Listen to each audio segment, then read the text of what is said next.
안녕하세요, 여러분. 포커스 코리안 정 선생님이에요. 주제별 한국어 표현이라는 새로운 에피소드를 시작하려고 해요. 오늘 새롭게 시작하는 에피소드에서는 어떤 하나의 주제에 대해 이야기할 때 사용할 수 있는 다양한 한국어 표현을 살펴볼 거예요. 예를 들어서 우리가 슬픈 감정에 대해서 이야기할 때 슬프다 말고도 다양한 표현을 사용할 수 있어요.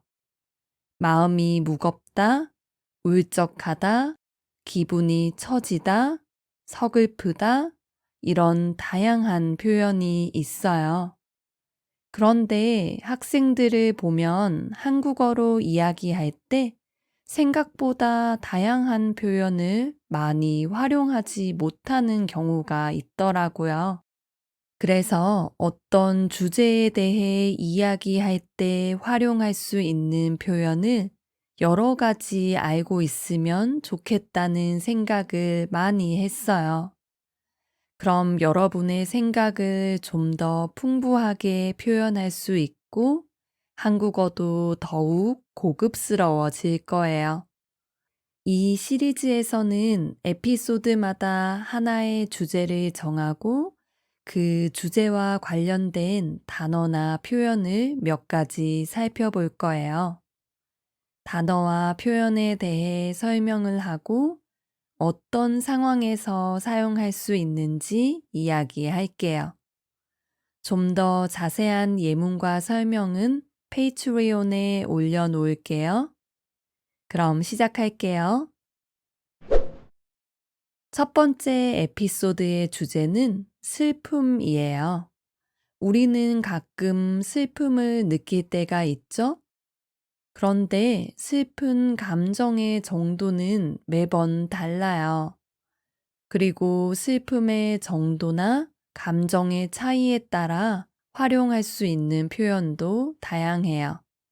그런 표현들을 몇 가지 살펴보려고 해요. 첫 번째 표현은 기분이 처지다예요. 처지다는 여러 가지 의미가 있지만 기본적으로는 어떤 것이 위에서 아래로 향할 때 사용하는 표현이에요. 그래서 눈이 처지다 라고 하면 눈꼬리가 아래를 향해 있는 거예요. 그리고 나이가 들어서 가슴이 처지거나 뱃살이 처질 수도 있어요. 그럼 기분이 처지다 라고 하면 어떤 의미일까요?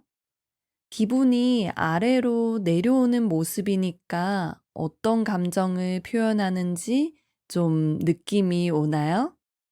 기분이 처지다는 보통 좀 우울한 감정이 들 때, 엄청 많이 슬픈 건 아니지만 기운이 없고 웃음이 나지 않을 때 쓸 수 있어요.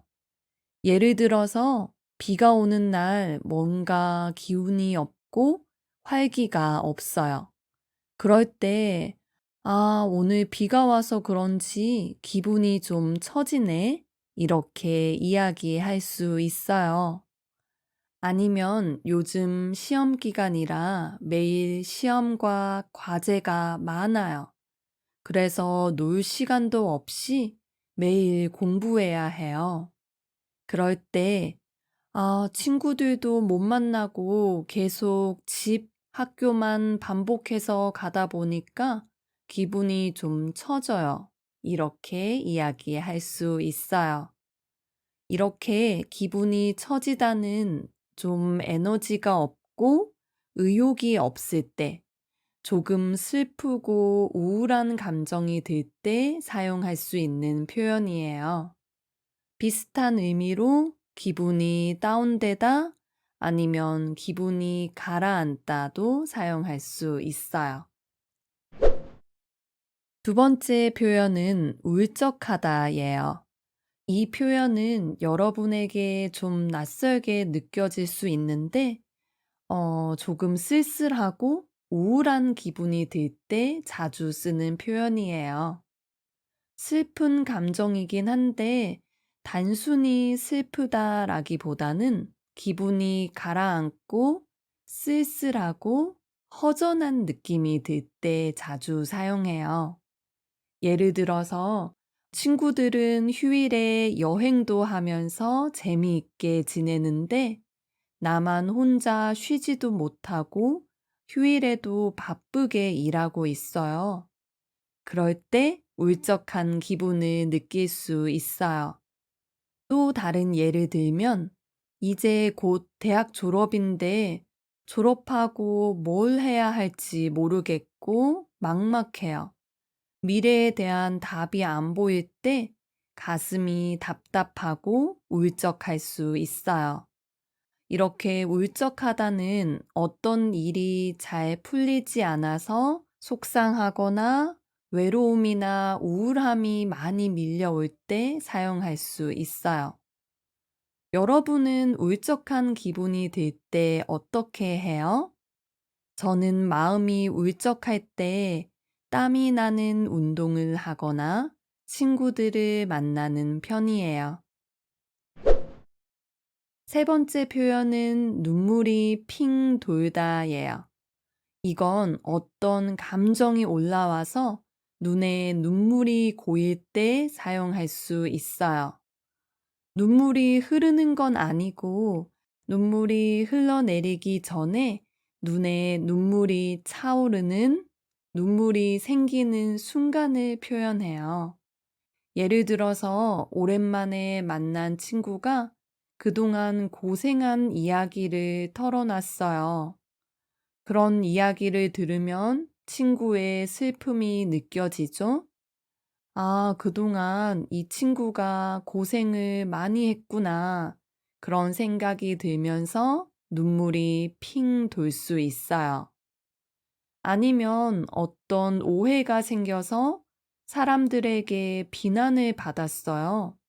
그럴 때 너무 억울하고 답답해서 눈물이 핑 돌 수 있어요. 눈물을 뚝뚝 흘린 건 아니고 눈에 눈물이 생겼을 때, 그럴 때 이 표현을 쓸 수 있어요. 그런데 우리는 꼭 슬플 때만 눈물이 나는 건 아니에요. 그렇죠? 그래서 이 표현도 꼭 슬플 때만 쓰는 건 아니고 감동받은 순간처럼 눈물이 날 수 있는 상황에서 다 쓸 수 있어요. 예를 들어서 어떤 가수가 콘서트장에서 자신을 응원해주는 많은 팬을 봤어요. 그럴 때 팬들을 보고 감동받아서 눈물이 핑 돌 수 있어요. 이렇게 기쁨, 감동 같은 감정이 가득 밀려와서 눈물이 날 것 같을 때 이 표현을 사용할 수 있어요. 네 번째 표현은 서글프다예요.